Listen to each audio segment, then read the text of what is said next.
मैं doctor सरफंदा, associate professor शोबा उर्दू। आज मैं एमए फाइनल के पेपर का एक मजमून उर्दू सहाफत की तारीख पर इजहार ख्याल करूंगी। कदीम हिंदुस्तान में अखबार नवीसी और खबर रसानी का निज़ाम मौजूद था। शेर शाह सूरी ने खबर रसानी का मुकम्मल निज़ाम तरतीब दिया था।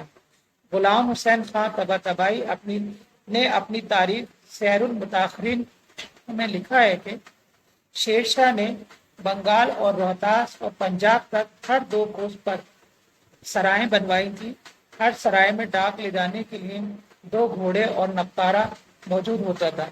ये इंतजाम इतना मुकम्मल था कि 3 दिन में बंगाल से रोहतास खबर पहुंच जाती। बाद के मुस्लिम बादशाहों ने खबर रसानी के इस इंतजाम को और भी बेहतर बनाया। मुगलों के अहद में कलमी अखबारात मौजूद थे। हिंदुस्तान में सबसे पहले मतबू अखबार जारी हुआ, वो अंग्रेजी में था। ये अखबार बंगाल गजट या कलकत्ता एडवर्टाइजर के नाम से जेम्स ऑगस्टस हेली ने 24 जनवरी 1780 को कलकत्ता से जारी किया था। इसके तकरीबन 26 साल बाद 1816 ईस्वी में कलकत्ता से बंगाली अखबार जारी हुआ। इसके बाद 1822 में मुंशी सदाशो की अदालत में मतबा मिशन प्रेस कलकत्ता से उर्दू का पहला अखबार जामे जहानुमा मई 1829 को जारी हुआ। यह हफ्तावार अखबार था।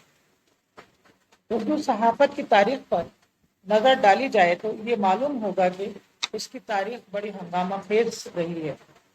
1857 से लेकर 1935 तक मुल्क गिर पैमाने पर आज़ादी और कौमी इत्तेहाद के लिए जद्दोजहद का सेहरा उर्दू सहाफत के सर है। उर्दू के अखबारात ही ने जंग आज़ादी में बढ़ चढ़कर हिस्सा लिया और उनके ही मालिकान और मदीर अंग्रेजों के जुल्म सितम का निशाना बने, क्योंकि अंग्रेजी के अखबार अंग्रेज हुक्मरानों के हामी थे और हिंदी के अखबारात बहुत कम निकलते थे।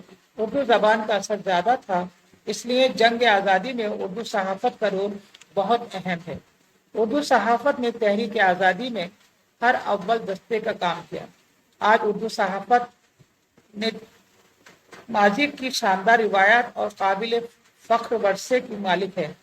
गदर से पहले दिल्ली से निकलने वाला दिल्ली उर्दू अखबार उर्दू का सबसे बाअसर और दिलेर अखबार था, जिसे मोहम्मद हुसैन आज़ाद के वालिद मौलवी मोहम्मद बाकर ने जारी किया था, जो अंग्रेजों की मुखालिफत करने की वजह से शहीद कर दिए गए। ये हक की खातिर जान देने वाले पहले अखबार नवीस थे। इसी जमाने में दिल्ली से एक उर्दू अखबार सादिकुल अखबार भी बड़ा बेबाक अखबार था। सर सैयद अहमद खां के बड़े भाई सैयद मोहम्मद ने भी एक अखबार सैयदुल अखबार के नाम से जारी किया। इसमें सर सैयद अहमद खां भी लिखा करते थे। 1822 से 1857 तक उर्दू के जो अखबार निकले उन पर अंग्रेजों का जबरदस्त अताब नाजिल हुआ और ज्यादातर बंद हो गए। इन अखबारों ने जो शमा जलाई थी उसने उर्दू सहाफत को रोशन किया।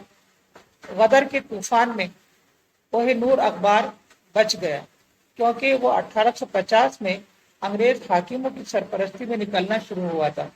अंग्रेजों का कट्टर हामी होने के बावजूद इसके मज़ामीन बहुत मयारी होते थे। उसके पहले एडिटर मुंशी हर्षलाल थे। उन्होंने अंग्रेजों की पॉलिसियों से बेजार होकर इस्तीफा दे दिया। उसके बाद मुंशी नवल किशोर ने इसके एडिटर बने।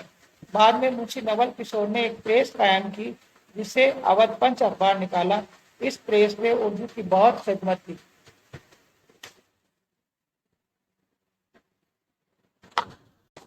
उर्दू का पहला रोजनामा उर्दू गाइड के नाम से खान बहादुर मौलवी कबीरुद्दीन ने निकाला।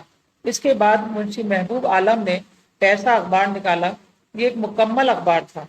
ये 1924 में बंद हो गया। तहजीबुल अखलाक भी गदर के बाद ही जारी हुआ। अपने पढ़ने वालों को इस अखबार ने जदीद उलूम व फ़नून की तालीम हासिल करने और अंग्रेजी जबान व अदब की तालीम की अहमियत से राग़िब करवाया।